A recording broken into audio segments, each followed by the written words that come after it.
Son las 11:30 de la noche. Estás en la cama. La habitación está a oscuras. El teléfono está boca abajo sobre la mesita. La almohada está fría. Todo parece indicar que deberías estar durmiéndote ya. Pero no te duermes, porque tu cabeza no para. Repasas la conversación que tuviste esta mañana con esa persona. Piensas en lo que deberías haber dicho y no dijiste. Recuerdas algo que olvidaste hacer hoy y que ahora parece urgentísimo, aunque no haya nada que puedas hacer con ello a esta hora. Piensas en mañana, en lo que tienes pendiente, en el correo que no respondiste, en la cita que tienes la semana que viene, en esa conversación que tarde o temprano tendrás que tener y que llevas días aplazando. Y luego vuelves al principio, como un bucle que no tiene salida, como si tu mente tuviera miedo de quedarse quieta, como si el silencio fuera una amenaza en lugar de un regalo. Y lo más frustrante, lo más agotador de todo, es que tú no quieres pensar en nada de eso. No estás eligiendo repasar la conversación de esta mañana. No estás decidiendo conscientemente angustiarte por lo que pasará mañana. Solo quieres dormir. Solo quieres apagar el ruido. Pero no sabes cómo hacerlo. Y cuanto más lo intentas, más activa parece estar tu mente. Nadie te enseñó a vaciar la mente. Piénsalo un momento. Te enseñaron a leer, a escribir, a sumar y restar, a montar en bicicleta, a redactar un correo formal, a presentarte en público.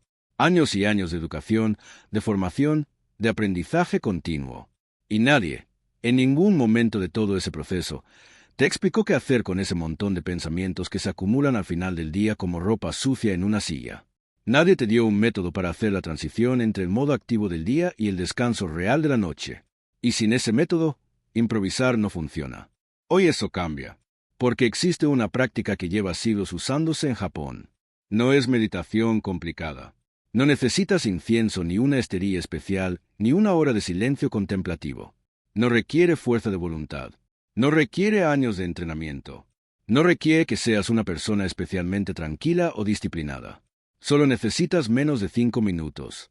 Y estar dispuesto a hacer algo diferente esta noche antes de cerrar los ojos. Si este vídeo te está aportando algo, suscríbete para ayudarnos a seguir creciendo. Porque lo que vas a descubrir en los próximos minutos no solo va a cambiar cómo duermes esta noche, va a cambiar cómo te relacionas con tu propia mente para siempre.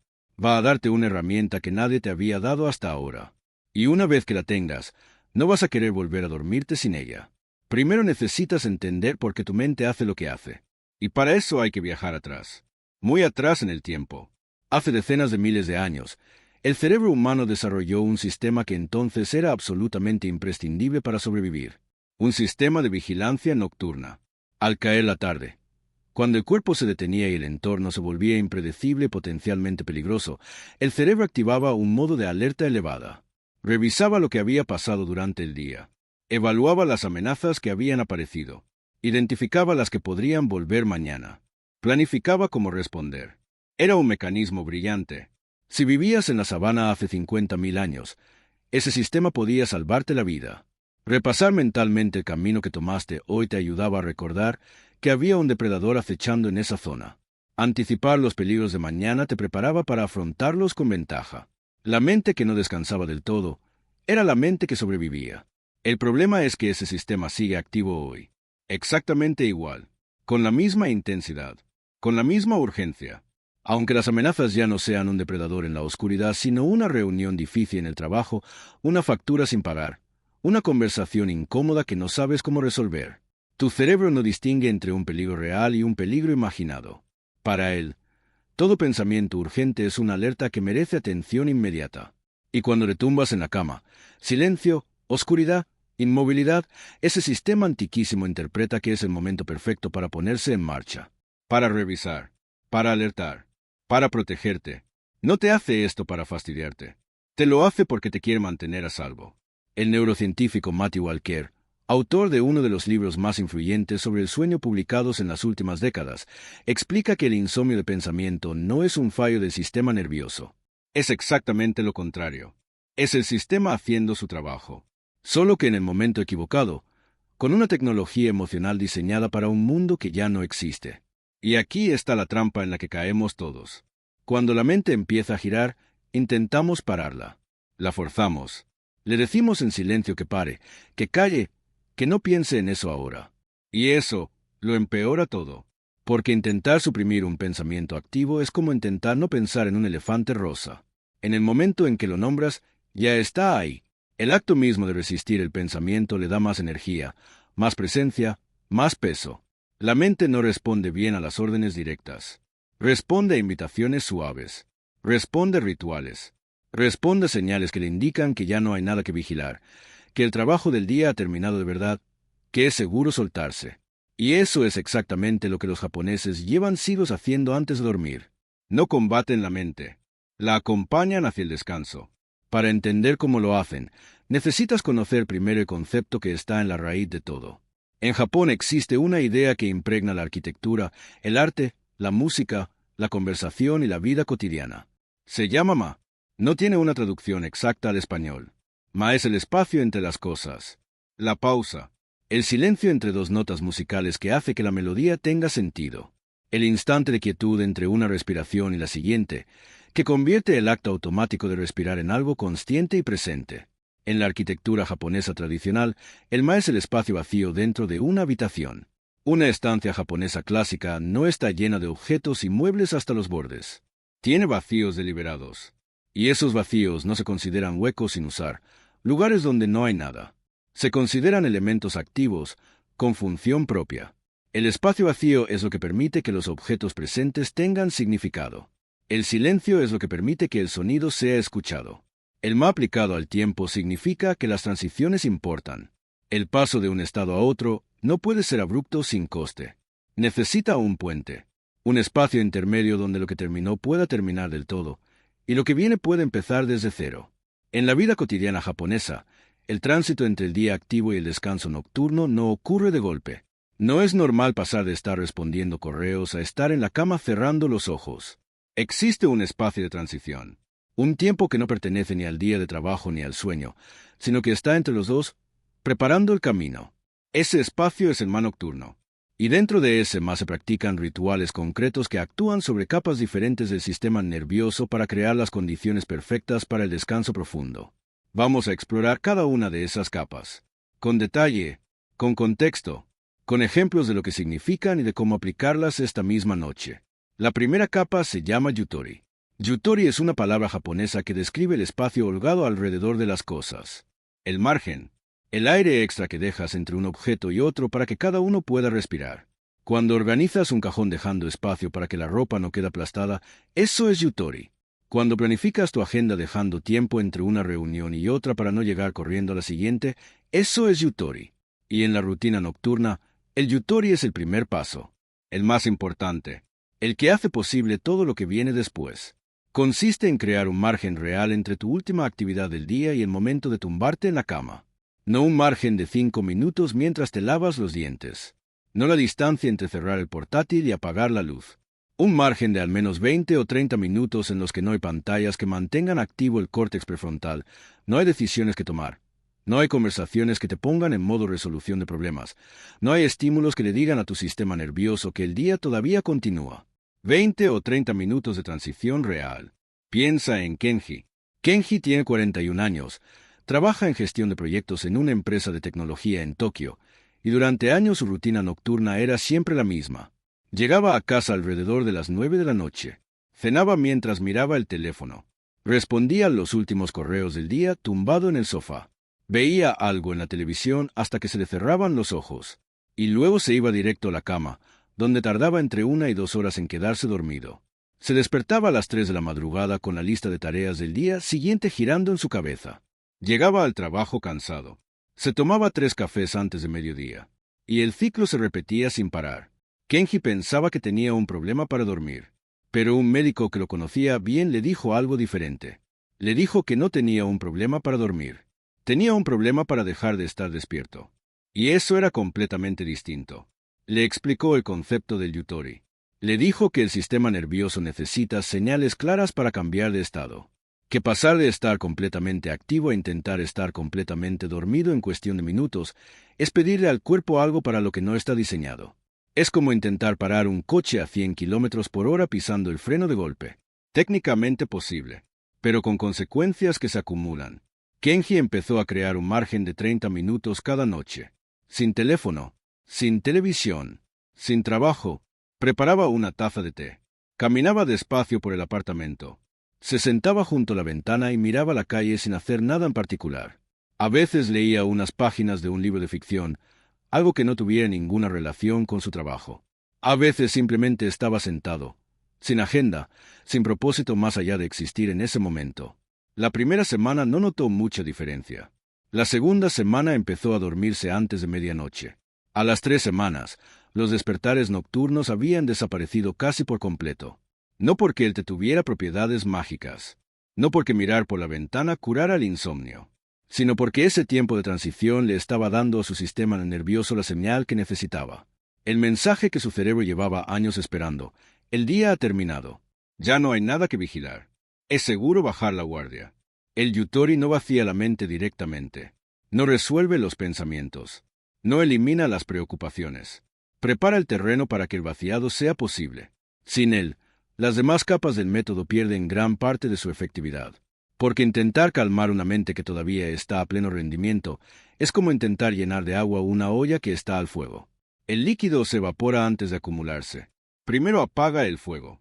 Luego llena la olla. El Yutori apaga el fuego. La segunda capa es la que más sorprende a las personas cuando la descubren por primera vez.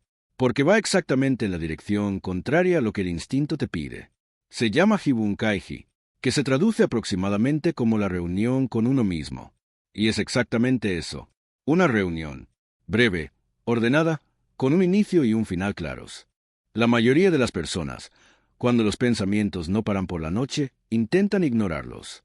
Los empujan hacia los bordes de la conciencia. Les dicen que no es el momento.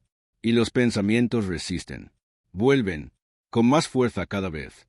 Porque tu cerebro sabe que son importantes y no entiende por qué los estás ignorando si no los has atendido. El Hibunkaiji hace lo contrario.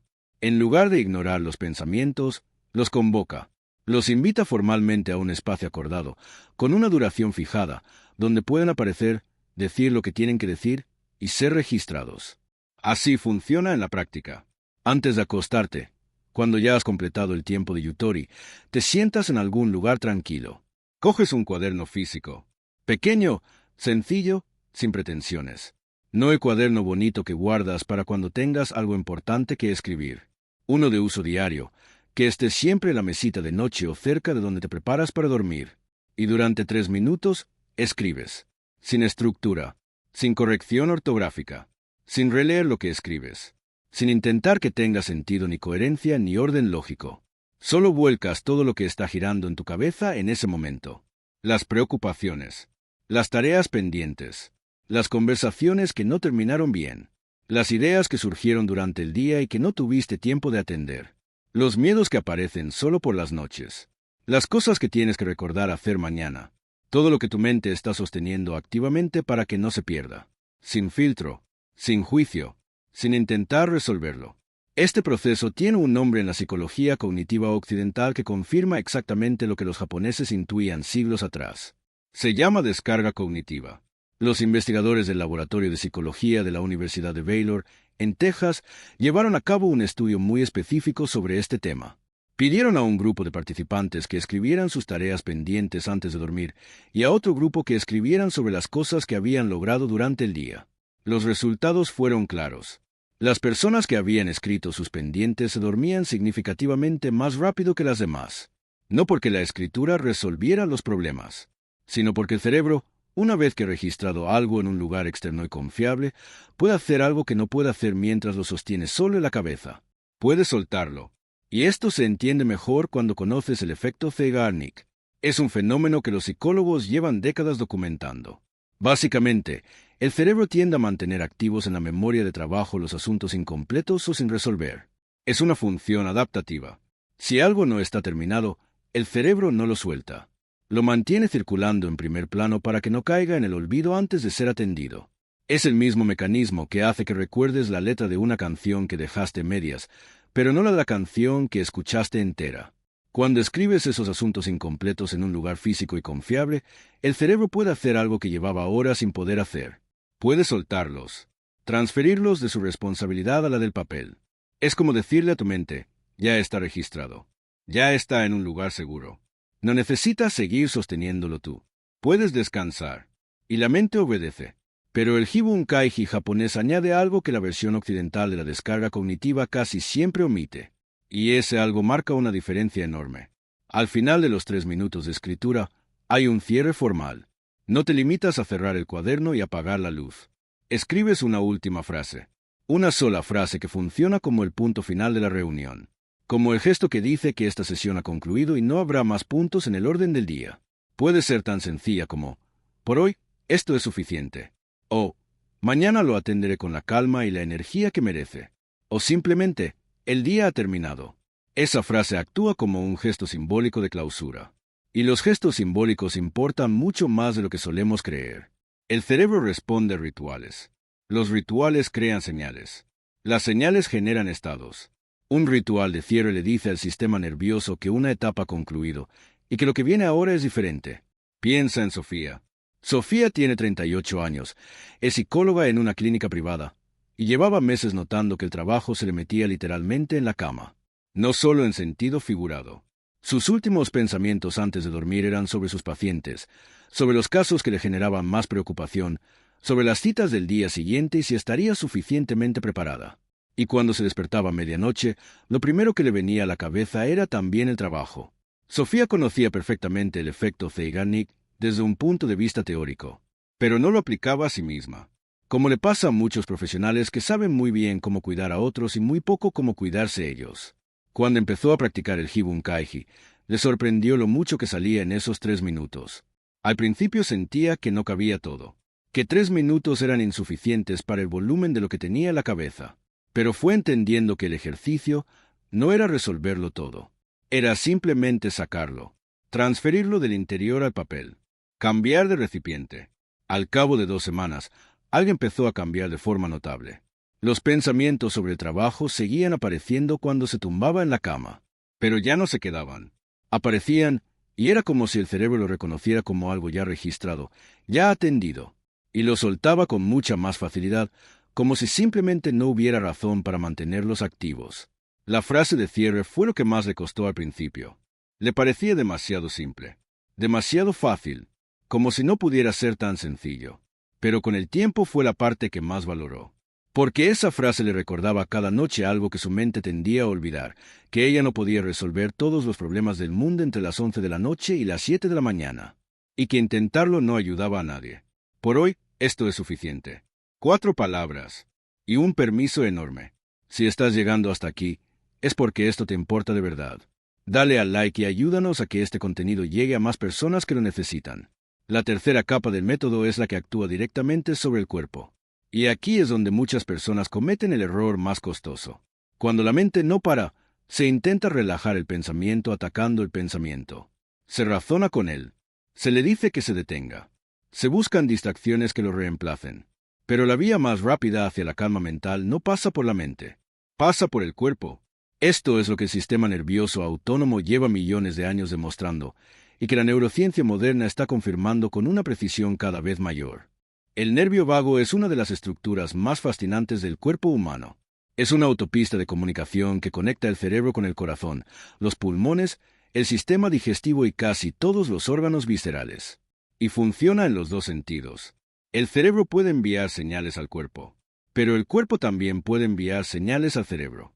Y la herramienta más directa, más accesible, más poderosa para activar esa vía de retorno, es la respiración. En la tradición japonesa, específicamente las prácticas asociadas al budismo zen que se desarrollaron en los monasterios japoneses durante siglos, existe una técnica de respiración nocturna llamada Kokyu-hou. Kokyu significa respiración. Hou significa método o práctica. No es una técnica complicada. Su eficacia reside precisamente en su aparente simplicidad, porque lo que hace es hablarle directamente al sistema nervioso en su propio lenguaje, sin palabras, sin conceptos, sin ningún esfuerzo cognitivo. Así se practica. Te tumbas en la cama con los ojos cerrados. Colocas una mano sobre el pecho y otra sobre el abdomen, justo por encima del ombligo. Respiras lentamente por la nariz, dejando que sea el abdomen el que sube primero, no el pecho. Cuando el pecho es lo que se mueve primero, eso indica que estás respirando desde la parte alta, que es el patrón típico de activación y estrés. Cuando el abdomen sube primero, estás respirando desde el diafragma. Y eso marca una diferencia enorme en el mensaje que le envías al sistema nervioso. Inhalas durante 4 segundos, dejando que el abdomen se expanda. Haces una pausa suave de 2 o 3 segundos. No tensa, suave, como cuando el agua llena un vaso y queda un momento quieta antes de que la sirvas. Y luego sueltas el aire por la boca de forma lenta y continua durante 6, 7 u 8 segundos. Tan despacio que si hubiera una llama delante de ti, apenas la moverías. Porque la exhalación tiene que ser más larga que la inhalación. Porque el sistema nervioso tiene 2 modos principales. El modo simpático, que es el de activación, alerta y respuesta al estrés. Y el modo parasimpático, que es el de descanso, recuperación y reparación. La inhalación activa ligeramente el modo simpático. La exhalación activa el modo parasimpático. Cuando alargas de forma consciente la salida del aire, le estás diciendo al sistema nervioso, en su propio idioma fisiológico, que no hay peligro, que puede bajar la guardia, que el modo alerta ya no es necesario. Y él te escucha, porque ese es un lenguaje que entiende perfectamente, mucho mejor de lo que entiende tus pensamientos sobre que deberías relajarte. La investigadora Stanislava Browning, especialista en neurobiología del estrés, ha documentado extensamente cómo 3 o 4 ciclos de respiración con exhalación prolongada son suficientes para reducir de forma medible la actividad del sistema nervioso simpático en adultos sanos. No hace falta una sesión de 20 minutos. No hace falta llegar a un estado de meditación profunda. 3 o 4 ciclos, y los marcadores fisiológicos del estrés empiezan a descender. Menos de 2 minutos. Imagina a Yuki. Yuki tiene 35 años. Es maestra en un colegio de primaria en Osaka y llevaba más de un año durmiendo mal de forma crónica. No era incapaz de dormirse. Su problema era diferente. Se dormía con relativa facilidad, pero se despertaba entre las 2 y las 4 de la madrugada con el corazón acelerado y la mente ya en marcha. Y desde ese despertar hasta las 6 de la mañana, cuando sonaba el despertador, era una lucha constante entre el agotamiento y la activación. Había probado de todo: melatonina, aplicaciones de ruido blanco, audios de meditación guiada, infusiones. A veces funcionaban una noche, a veces 2, pero ninguna solución era consistente ni duradera. Una colega suya, 20 años mayor y con una tranquilidad que Yuki siempre había admirado, le enseñó el Kokyū, pero le dijo algo que cambió completamente la forma en que Yuki lo entendía. Le dijo que no lo practicara como una técnica para dormirse, que no lo usara como herramienta de emergencia cuando no podía dormir, que lo practicara cada noche, antes de cerrar los ojos, independientemente de si se sentía tranquila o no, como una señal, como el inicio de un ritual que el cuerpo aprendiera a reconocer. La diferencia entre usarlo como rescate y usarlo como ritual es enorme. Cuando lo usas como rescate, lo activas cuando ya estás en modo alerta elevada, cuando el sistema nervioso ya está disparado. Y desde ese punto, calmar el sistema lleva más tiempo y más esfuerzo porque primero tiene que bajar desde el pico. Cuando lo usas como ritual, el sistema nervioso empieza a aprender la asociación. Empiezan los ciclos de respiración y el cuerpo empieza a anticiparse. Empieza a bajar la activación antes de que termines el segundo ciclo, porque reconoce la señal. Sabe lo que viene después. Ha aprendido que ese patrón de respiración precede al descanso. Yuki tardó 4 noches en notar algo diferente. A la 5ª noche, se quedó dormida antes de terminar el tercer ciclo de respiración. No porque la técnica sea mágica, sino porque habla directamente al sistema nervioso en el único idioma que éste siempre entiende, sin importar el nivel de activación. La 4ª capa del método japonés es la menos conocida en Occidente, la menos espectacular en apariencia, y posiblemente la más profunda de todas. Se llama kansa.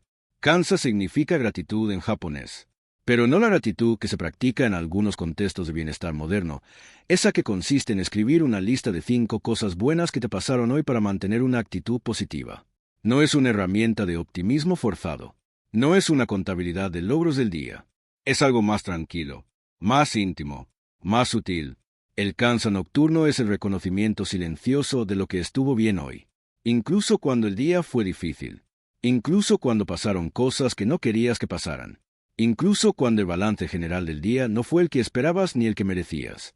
En la filosofía japonesa existe la convicción, arraigada en siglos de práctica contemplativa, de que cada día contiene momentos de belleza pequeña que pasan desapercibidos porque nuestra atención siempre está puesta en lo urgente y lo problemático. La taza de café caliente por la mañana, cuando la primera sorpresa del día todavía no había llegado. La luz de la tarde entrando por la ventana en ese ángulo específico que hace que todo parezca más tranquilo por unos instantes. El momento en que un desconocido te cedió el paso sin ningún motivo. La sensación del agua caliente en la ducha después de un día largo y exigente. El instante en que la persona que quieres te miró y sonrió sin ninguna razón especial. Esos momentos existieron hoy. Aunque el día haya sido duro. Aunque hayan pasado cosas malas o frustrantes o agotadoras. Aunque estés preocupado por algo importante que no sabes cómo resolver. Esos momentos pequeños estuvieron ahí. El cansa consiste en dejar que uno de ellos regrese. No tienes que buscar 5. No tienes que hacer ningún esfuerzo de recuperación exhaustiva del día. Solo dejas que aparezca uno. El que aparezca solo, sin que lo busques con esfuerzo. Sin juzgar si es suficientemente grande o suficientemente bueno para merecer ser el momento del día. Lo observas en tu mente durante unos segundos. Con suavidad. Sin analizarlo ni preguntarte por qué fue bueno ni qué significa. Y lo dejas ir. La investigadora de emociones positivas Barbara Fredrickson, de la Universidad de Carolina del Norte, ha pasado décadas estudiando el efecto de las emociones de valencia positiva en el sistema nervioso y en el funcionamiento cognitivo. Su teoría de la ampliación y construcción propone que las emociones positivas, incluso las más pequeñas y breves, tienen un efecto específico y medible sobre el campo atencional del cerebro. Cuando experimentas miedo, ansiedad o urgencia, el campo atencional se estrecha. El cerebro enfoca toda su energía en la amenaza percibida. Deja de procesar el contexto amplio y se concentra exclusivamente en el problema. Eso es muy útil cuando hay un peligro real. Pero cuando lo que tienes en la cabeza es una preocupación que no puedes resolver esta noche, ese estrechamiento atencional es una trampa. Te mantiene atascado en el bucle sin salida. Cuando experimentas una emoción positiva, aunque sea pequeña, el campo atencional se abre. El cerebro empieza a procesar el entorno de forma más amplia, más fluida, menos focalizada en un punto único. Y ese estado de apertura atencional hace que sea mucho más difícil quedarse atrapado en un pensamiento repetitivo. Un momento genuino de gratitud, aunque sea brevísimo, literalmente desatasca la mente. La abre, la afloja, y eso, justo en el momento en que estás a punto de cerrar los ojos para dormir, es exactamente lo que necesitas para cruzar el umbral. Piensa en Ana. Ana tiene 44 años, vive sola desde hace 3, y reconoce que las noches son el momento del día en que más difícil le resulta estar bien. No es que tenga una vida mala. Al contrario. Pero al caer la noche, cuando el silencio llega y el movimiento del día se detiene, su mente tiende a ir a los lugares oscuros. A lo que falta. A lo que podría ir mal. A las preguntas sin respuesta. Cuando empezó a practicar el Kansa, lo hizo con cierta resistencia. Le parecía ingenuo. Como una técnica de autoayuda superficial que consistía en convencerse a uno mismo de que todo era maravilloso cuando claramente no lo era. Pero lo que descubrió en las primeras semanas la sorprendió. No se trataba de convencerse de nada. Se trataba simplemente de recordar que hoy, entre todo lo demás, también había pasado algo que valió la pena. Aunque fuera pequeño. Aunque durara solo un instante. El día que recordó que por la mañana había visto amanecer desde la ventana de la cocina sin querer, y que había sido bonito. Solo eso, nada más. Y esa noche durmió mejor que en semanas. El Kansa no dura más de un minuto. No requiere palabras escritas ni pronunciadas. No requiere esfuerzo. Solo requiere que te permitas notar que algo, en algún momento de hoy, estuvo bien. Aunque fuera pequeño. Aunque fuera brevísimo. Estuvo bien. Y eso importa más de lo que crees. Ahora vamos a poner todo junto. Porque el método no es una suma aleatoria de 4 técnicas sin relación entre sí. Es una secuencia cuidadosamente pensada, donde cada capa prepara las condiciones para que la siguiente sea más efectiva. Y el orden importa tanto como cada elemento individual. La primera capa es el yutori, el margen de transición. 20 o 30 minutos antes de acostarte en los que desconectas del modo activo del día. Sin pantallas que mantengan el córtex encendido a pleno rendimiento. Sin decisiones. Sin trabajo. Sin estímulos que le digan al sistema nervioso que el día todavía continúa. Este tiempo no tiene que ser productivo. No tiene que tener ningún propósito más allá de existir entre el día y la noche. Caminar despacio. Preparar algo caliente para beber. Sentarte. Mirar. Estar. La segunda capa es el Hibun Kaiji. La reunión con uno mismo. 3 minutos con el cuaderno, volcando sin estructura ni corrección todo lo que todavía está activo en tu mente. Las preocupaciones, las tareas, las conversaciones pendientes, las ideas, los miedos. Todo lo que el cerebro está manteniendo activo porque teme que se pierda. Lo sacas, lo pones en papel, y al final, Una frase de cierre breve que marca el fin de la reunión. Por hoy, esto es suficiente. La tercera capa es el kokyūhō, la respiración. Ya en la cama, con los ojos cerrados. Una mano en el pecho, otra en el abdomen. Inhalación nasal de 4 segundos dejando que el abdomen suba primero. Pausa suave de 2 o 3 segundos. Exhalación lenta por la boca de 6 a 8 segundos. 3, 4 o 5 ciclos. Los que necesites. Sin contar con ansiedad. Sin presionarte para que funcione más rápido. Dejando que cada exhalación le diga un poco más al sistema nervioso que puede relajarse. La cuarta capa es el kansa. Un solo momento de gratitud. El que aparezca solo. Sin lista, sin esfuerzo, sin buscar activamente. Dejas que llegue el recuerdo de algún instante de hoy que tuvo algo bueno, aunque fuera pequeño. Lo observas brevemente con suavidad. Y lo dejas ir. Todo el proceso, desde que te sientas con el cuaderno hasta que terminas los ciclos de respiración y el momento de gratitud, dura menos de 5 minutos. No es una promesa de marketing. Es aritmética simple.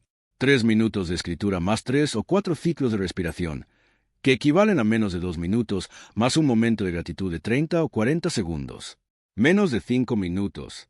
Y el efecto sobre la calidad del sueño de las personas que lo practican de forma consistente es transformador. Porque funciona cuando tantas otras cosas no funcionan. Porque no lucha contra el sistema nervioso. No intenta forzarlo a un estado que todavía no está preparado para alcanzar. Lo guía. Le da señales que reconoce. Lo acompaña en la transición. Y eso marca toda la diferencia. Hay algo en lo que los japoneses llevan siglos insistiendo que en Occidente todavía nos cuesta aceptar de verdad. No solo de entender intelectualmente, de aceptar de verdad en las decisiones cotidianas. El descanso no es lo que ocurre cuando paras. El descanso es algo que se prepara. Piénsalo desde otra perspectiva. Un músico profesional que ha dado un concierto intenso de 2 horas no se va directamente a casa y se mete en la cama. Necesita tiempo para salir del estado de activación que requiere tocar en público ante cientos de personas. Un atleta de élite que acaba de terminar un entrenamiento de alta intensidad no se desploma en el suelo y espera que su cuerpo vuelva a la normalidad de golpe. Hace una fase de vuelta a la calma. Estira, hidrata, camina a ritmo lento. Deja que el cuerpo baje gradualmente desde el pico de activación hasta el estado de reposo. Nadie considera que ese proceso de enfriamiento sea un lujo. Es parte del entrenamiento. Es tan importante como el esfuerzo en sí. ¿Por qué no hacemos lo mismo con la mente? ¿Por qué asumimos que la mente puede pasar de modo trabajo a modo sueño sin ningún proceso de transición? La mayoría de nosotros llegamos al final del día como si aterrizáramos de emergencia. Activos hasta el último segundo, con el teléfono en la mano, respondiendo mensajes o mirando el feed de redes sociales, y al cabo de 10 minutos esperamos estar dormidos profundamente. Y luego nos sorprendemos de que no podamos apagar la mente. La respuesta siempre ha estado en lo que hacemos en esos últimos minutos antes de cerrar los ojos. No dentro de la cama. Antes, Kenji lo entendió cuando su médico le hizo una pregunta aparentemente muy sencilla. Le preguntó si le diría a un niño pequeño que se durmiera de golpe, sin ningún ritual, sin cuento, sin transición, sin que nadie lo acompañara en ese paso de estar despierto a estar dormido. Kenji dijo que no, por supuesto. Ningún padre haría eso. Los niños necesitan ese ritual de cierre del día para poder soltarse con seguridad. Entonces, le dijo el médico, ¿por qué te lo dices a ti mismo? Esa pregunta cambió algo en Kenji. No de forma dramática, no de un día para otro, pero cambió algo fundamental en cómo veía su propia necesidad de descanso. Porque los adultos también necesitamos ese ritual. No somos máquinas con botón de apagado. Somos organismos biológicos complejos que necesitan transiciones, señales y rituales para cambiar de estado. Y en Japón, llevan siglos sabiéndolo. Existe además una dimensión del método que va más allá de la técnica, más allá de la fisiología, más allá incluso de la neurociencia. Es la filosofía que lo sostiene todo por debajo. Se llama Mono Noiware. Es una expresión que lleva más de 1000 años en el pensamiento y la lengua japonesa. Aparece en la literatura, en la poesía, en el teatro, en la pintura. Se traduce aproximadamente como la melancolía de las cosas, o la sensibilidad ante la impermanencia de lo que existe. Pero ninguna traducción captura del todo su significado real. El Mono Noiware es la conciencia de que todo pasa, que todo lo que existe es transitorio, que la flor de cerezo es tan bella precisamente porque dura tan poco, que la luz de la tarde tiene ese color particular porque en unas horas habrá desaparecido, que el momento que estás viviendo ahora mismo no volverá jamás exactamente igual. No es tristeza, es aceptación. Una aceptación tranquila, sin resistencia, sin drama. Y cuando se aplica al momento de dormir, tiene un efecto liberador muy profundo. Muchos de los pensamientos que nos mantienen despiertos tienen algo en común cuando los examinas con honestidad. Son luchas contra la realidad. Cosas que ya pasaron y que no podemos cambiar, pero las que seguimos dando vueltas como si pudiéramos modificarlas retroactivamente. Cosas que aún no han pasado y que no podemos controlar, pero a las que dedicamos una energía enorme tratando de predecir y prevenir cada escenario posible. El mono Neuwer nos invita a soltar esa lucha. No porque los problemas no importen. No porque sea irresponsable preocuparse, sino porque en este momento concreto, a esta hora, en esta cama, con estos ojos que se quieren cerrar, no hay nada que puedas hacer con esos problemas. Son reales, merecen atención, pero no ahora. Ahora mismo, la única responsabilidad que tienes es descansar, porque sin descanso real, mañana no tendrás los recursos para afrontar esos problemas de verdad.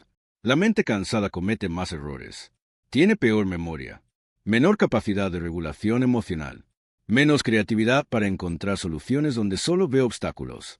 Los problemas no se resuelven mejor cuando estás agotado. Se resuelven mejor cuando has dormido bien. Y para dormir bien, primero tienes que aceptar que esta noche ya has hecho suficiente. Eso es el mono Neuwer aplicado al momento de cerrar los ojos. No resignación, no rendirse. Sabiduría. La sabiduría de saber cuándo el trabajo del día ha terminado de verdad y cuándo el trabajo de descansar ha comenzado. Vamos a repasar lo que has descubierto hoy. No como lista, como recordatorio vivo de todo lo que ha cambiado en estas palabras. El problema no es tu mente. Tu mente no está fallando cuando no puede parar por las noches. Tu mente está haciendo exactamente lo que fue diseñada para hacer durante cientos de miles de años de evolución. Está revisando, alertando, protegiendo. El problema no es la función, es el momento en que ocurre. Y la razón por la que ocurre en ese momento es simple. Nadie le ha dado todavía una señal clara de que el día ha terminado y que ya puede soltar la guardia. El método japonés le da esa señal, no de una forma, de 4 formas distintas, que actúan sobre 4 niveles diferentes del sistema al mismo tiempo. El Yutori crea el espacio de transición, ese margen entre el día activo y el descanso en el que el sistema nervioso empieza a descender gradualmente desde el modo alerta hasta el modo reposo. Sin ese espacio, los demás pasos son como intentar pintar sobre una pared mojada. El resultado no se fija. La mente todavía está demasiado encendida para recibir las señales de calma. El Hibun Kaiji vacía la memoria de trabajo del cerebro. Transfiere al papel todo lo que la mente está sosteniendo activamente para que no se pierda. Y con la frase de cierre, le da al cerebro la señal formal de que esa reunión ha terminado. Que ya no es responsable de mantener esos asuntos en primer plano hasta mañana. Que puede soltar. El Kokyu-hou activa el sistema nervioso parasimpático a través de la respiración diafragmática con exhalación prolongada. Habla al cuerpo en su propio lenguaje, sin palabras ni conceptos ni esfuerzo cognitivo. Le dice que no hay peligro, que puede relajarse. Y el cuerpo obedece porque ese es un mensaje que su biología lleva millones de años sabiendo recibir y responder. El Kansa abre el campo atencional con un momento de gratitud genuina y pequeña. Desatasca la mente del bucle de preocupación. La afloja. Le recuerda que hoy, entre todo lo que fue difícil, también hubo algo que valió la pena estar aquí para vivirlo. 4 capas. Menos de 5 minutos. No es una promesa vacía. Es un método respaldado por siglos de práctica cultural y por décadas de investigación científica que está llegando exactamente a las mismas conclusiones que los japoneses ya conocían mucho antes de que existieran los laboratorios para confirmarlo. Y hay una última cosa que quiero que entiendas antes de cerrar este video. Muchas personas prueban métodos como este 1 o 2 noches, y si no ven resultados inmediatos, los abandonan. Y eso es completamente comprensible. Vivimos en una cultura que espera resultados instantáneos. Si algo no funciona en las primeras horas, asumimos que no funciona para nosotros. Pero el método japonés no opera así. Opera como un ritual. Y los rituales necesitan repetición para ganar fuerza real. La primera noche que lo practiques, tu mente probablemente seguirá intentando hablar.